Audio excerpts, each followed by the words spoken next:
আমরা এখন রয়েছি NH-A1 হাইওয়ে নেক্সট মিনি ওম এন্টারপ্রাইজেস, যেটা হচ্ছে ধুলোগড়ের একদম টোল গেটের পাশেই। আমরা এখানে একটু ব্রেক নিচ্ছি। আমি রয়েছি, আমার সাথে রয়েছে আমার বউ, আর সাথে রয়েছি আমি।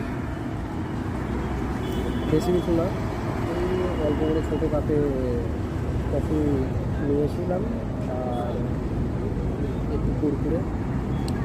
বেশ ভালোই লাগলো সন্ধ্যাটা হালকা টিফিনের মধ্যে।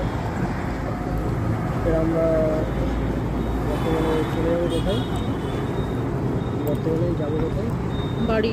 বাড়ির উদ্দেশ্যে। চলো দেখা হবে আবার পরে।